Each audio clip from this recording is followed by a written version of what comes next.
Sonic the Hedgehog movie Equestria Girls, Chapter 2. Welcome to Ponyville.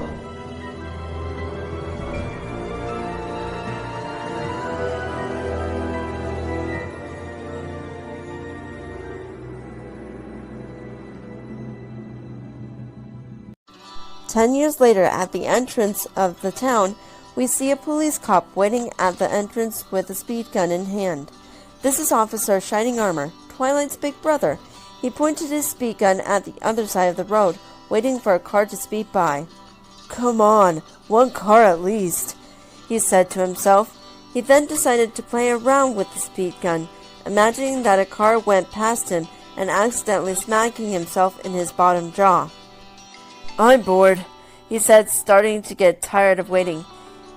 He then started turning on and heard someone talking to the other side. "Shining!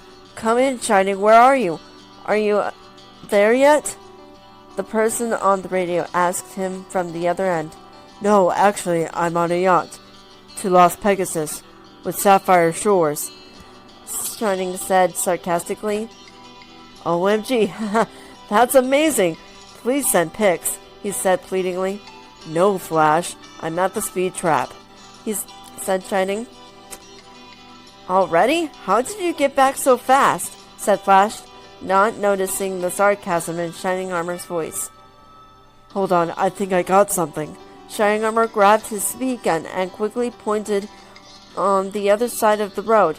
He didn't see a car in sight, but he did see something else on the road, a turtle. He checked the speed that the turtle was going, and it reads 1 mile per hour. He looked at the turtle and started shouting, "Hey, buddy, where's the fire? There's kids living around here." "Thought it was kind of funny. Sorry," he said awkwardly. But out of nowhere, a blue blur sped by him, which his speed gun scanned. He looked at the speed, and it reads 265 miles per hour. He was shocked that something passed him that fast. Then it happened again, this time on the opposite side, and this time it went up to 300 miles per hour. He thinks that it's busted, so he turns it off and goes back to town. We then see that the turtle was still on the road and was going to get run over by a car if it wasn't for that same blur that sped by and saved the poor reptile. We see that the blur was none other than Sonic the Hedgehog. Ever since he'd started living on Earth, he has changed a lot over the years, with his quills now being longer and his body more slim. He still couldn't find a good pair of shoes that could hold the friction of his speed though, so he's wearing an unpairing of shoes, all taped up and burnt. Sonic looks at the turtle and starts inspecting it to see if it was okay. "Whoa, buddy, you almost got yourself killed out there. What are you, some kind of adrenaline junkie?" Sonic asked while tapping the turtle's head. "Must be rough being slow all the time," Sonic says pitifully. He then got an idea. "Tell you what, today is your lucky day," said Sonic, taking the little turtle for a spin with his speed on the long road to the Everfree Forest. "Woohoo! Have you ever felt so alive?" he asked as he took the turtle with one of his hands. "This is great, you're doing amazing," he said, encouraging the turtle to a good job. He looked at his hand to see if his turtle friend was doing okay, until he saw that it flew away from his hand. "Oh geez!" He ran back to look for him and went back on track. "Good recovery, little guy," he said surprisingly. Then made it to the forest, and Sonic lets go of the turtle, who was shaken up from the ride. "Let's keep this our little secret, okay?" "You never saw me. I was never here," Sonic said, whispering that last bit and left on running. He speeds his way to the main cave and starts singing with a hairbrush, breakdancing, and playing with a balloon guitar while the song "Don't Stop Me Now, Queen" plays on his radio. So what were you expecting? A dirty little hedgehog eating berries and struggling to survive? Think again, because I am living my best life on Earth. I've got a library. Sonic started reading some comments at super high speeds. A home gym. Sonic then starts jogging inside of an old washing machine. And a state-of-the-art security system. Aww! Sonic starts playing with some nunchucks and smacks himself with it. Sonic then decided to play a one-on-one ping-pong ball match with himself. With his high speeds that, while being distracted, he knocked the bag of rings out he got hanging on the wall. Oh no! He said as he quickly picked up all the rings that were out of the bag and looked at the map of the different worlds that are out there for him to escape to. And if I'm discovered, I'll follow Longclaw's instructions and use my rings to escape to a new planet. A nice, safe little world filled only with mushrooms.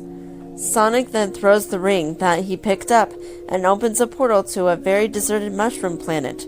Gross, smelly mushrooms. I hate mushrooms. Sonic sighs with annoyance. But let's not worry about that. This is Ponyville, the greatest place on Earth. We see Sonic standing on a cliff, which we see a beautiful view of his hometown. Sonic starts running around town unnoticed and lands on top of one of the buildings. These are my people, and dare I say, I'm their lovable space creature. So what if they don't know I exist? Sonic then runs off the CHS and ends up on top of the building looking down at all the students leaving for their summer break. But that's not the reason why he came. The reason he came is to see his favorite group of people. My favorite people in this town are the Rainbooms. They may look like regular schoolgirls, but trust me, they are more than what they seemed. If you don't know who they are, then you must be living under a rock, because everyone in town knows about them. But since I'm a nice little hedgehog, I'll fill you in on them. The one with glasses is the nerdy girl. She is one of the smartest girls in school, maybe the whole town, and you know she's the big brains of the group. Next is Flame Lady. She is always there to help you all the way. Then there's Party Princess. She makes the best parties of any kind. Just wish I was in one of those parties. The next one is Lady Rare. She, from what I've seen and heard, is more of a drama queen, but she sure can make pretty good clothing. Flower Girl is next, and she's super shy when meeting new people, but she's super nice to animals and takes care of them. The Cowgirl is Apple Queen, one of the strongest, hard-working people I've ever seen in this town, and she works and lives on an apple farm, hence the name Apple Queen. And finally, my favorite person of the group is the Rainbow Lady, captain of every sports team and one of the most loyal person to be friends with. There is one person in this town who is actually on to me. He calls me the Blue Devil. An old man was showing an awful drawing of Sonic while everyone at the sweet shop was laughing at his usual cranky and craziness. I almost caught it last night, the old man said. Say hello to Crazy Cranky Doodle. At that same night he's talking about, Crazy Cranky Doodle set up traps everywhere to capture the Blue Devil. It wouldn't have worked if Sonic wasn't so fast that the traps missed him. We have fun together. He tried to chase off after it, but he triggered one of his traps and got hooked on the rope hanging upside down. I know you're out there, and I know you're real, he yelled at Sonic, who was hiding in the far off in the forest. No, I'm not, Sonic yelled back, his voice echoing in the distance. Movie night is my favorite.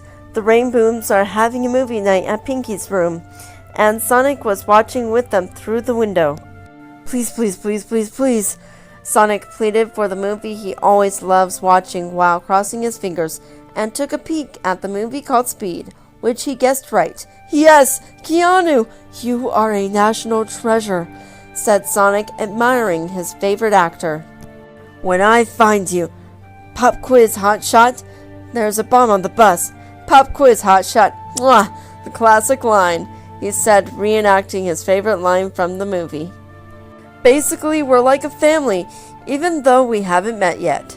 Inside of an empty psychiatrist's office with a sign that says, In session, do not disturb, we see Sonic role-playing as the doctor and as the patient. You don't think your prolonged isolation is making you a bit crazy, perhaps? Dr. Sonic says, having a notebook in one hand and a pencil with the other, taking notes from his so-called patient. Crazy? Sonic chuckles. Me? No way, Doc. You got me all wrong. And despite these so-called friend of yours, deep down, Sonic takes off his glasses. You are still rather lonely? We come back with Sonic outside of Pinky's house, leaving. Sonic looks back and sees the Rainbooms enjoying the movie and having fun. He smiles sadly at them and starts to frown and walks away, going straight back to his cave, all alone. Perhaps afraid you'll be alone forever?